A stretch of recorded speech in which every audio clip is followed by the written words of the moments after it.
ഒന്നാമത്തെ കാര്യം, ഞാൻ ശങ്കേഴ്സ് വീക്ക്ലിയിൽ ആയിരുന്നുവെങ്കിലും ശങ്കരപ്പിള്ളയാണെങ്കിൽ ആ പണ്ഡിറ്റ് നെഹ്റുവിൻ്റെ വലിയ അഡ്മയററും ക്രിട്ടിക്കാണെങ്കിലും അഡ്മയററായിരുന്നു. അപ്പോൾ he was an admirer critic.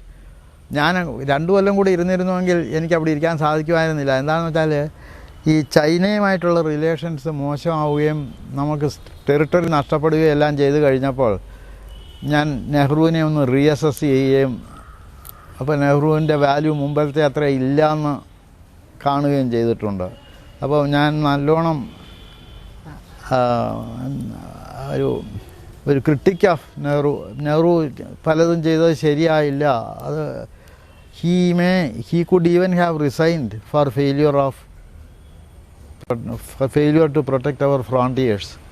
അങ്ങനത്തെ അഭിപ്രായം ഉണ്ടായിരുന്നു. അപ്പോൾ ശങ്കേഴ്സ് വീക്ക്ലി ഇരുന്നുകൊണ്ടായിരുന്നെങ്കിൽ അതെനിക്ക് ചെയ്യാൻ സാധിക്കുമായിരുന്നില്ല. ശങ്കേഴ്സ് വീക്ക്ലി വിട്ടിരുന്നത് കൊണ്ട് ഇത്രയൊക്കെ മനസ്സിൽ വെച്ചുകൊണ്ടിരിക്കാനും അത് എനിക്ക് തോട്ടിൽ കുറേശ്ശെ അതൊക്കെ ആ തരത്തിലുള്ള ഐഡിയാസ് അതോടുകൂടെ കമ്മ്യൂണിസ്റ്റ് അന്ന് കമ്മ്യൂണിസ്റ്റ് പാർട്ടിയും ചൈനയെയാണ് വളരെ സപ്പോർട്ട് ചെയ്തത്. ഇവിടെ ഇരുന്നത്തെ കമ്മ്യൂണിസ്റ്റ് പാർട്ടി ചൈനയെ വെൽക്കം ചെയ്തു. ചൈനീസാണ് ഇന്ത്യൻസാണ് ഇന്ത്യൻസാണ് തെറ്റുകാരെന്ന് പറയുന്ന ഇതായിരുന്നു.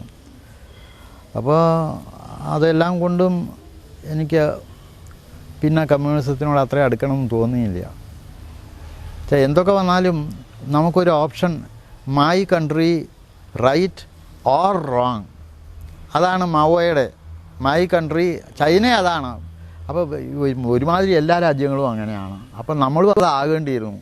അപ്പോൾ നമ്മൾ ഫെയർ മൈൻഡ് ആണെന്ന് നടിച്ചുകൊണ്ട് നമുക്കൊന്നും അങ്ങോട്ട് പറയാനില്ല എന്ന് നടിക്കുകയും എന്നാൽ മറ്റവർ പറയുന്നത് അതുപോലെ കേൾക്കുകയും ചെയ്യാമെന്ന് പറഞ്ഞാൽ അപ്പോൾ this is A kind of surrender. ആ തരത്തിൽ നെഹ്റു ഒരു ഫെയിലിയർ ആയിരുന്നു. നെഹ്റു പാവം.